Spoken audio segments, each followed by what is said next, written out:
Cette lutte contre l'illettrisme, il y a un double enjeu pour les individus qui sont concernés, qui souvent ont un peu honte, ou en tout cas n'osent pas en parler, qui ont de ce qu'on appelle un petit peu des contournements pour éviter de montrer qu'ils ne savent pas lire ou une affiche ou autre. Et puis c'est un enjeu pour les entreprises, parce qu'on sait que la moitié des personnes en situation d'illettrisme sont salariées aujourd'hui, sont dans les entreprises.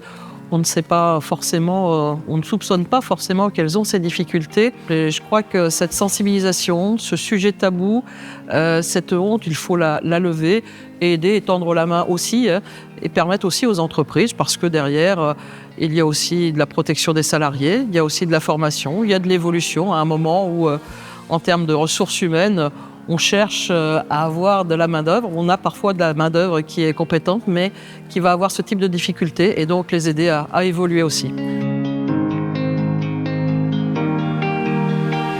Et finalement, on se rend compte que bien souvent, et grâce aux tests qu'on a pu mettre en place, que ces apprenants sont simplement en difficulté de compréhension. Et quand l'équipe pédagogique prend conscience de ça, l'approche est différente.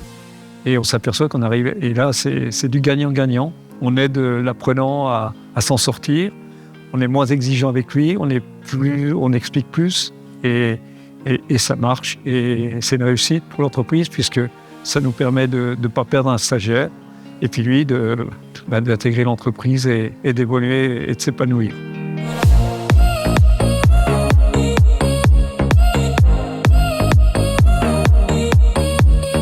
Vous savez, 55% des personnes en grande difficulté avec les compétences de base sont des salariés. La NLCI, l'Agence nationale de lutte contre l'illettrisme, peut vous accompagner avec également votre OPCO. Donc vous êtes adhérent d'un OPCO, il est là pour vous accompagner, pour mettre en place votre propre ingénierie de formation, votre propre ingénierie financière, et pouvoir accompagner par la suite vos salariés.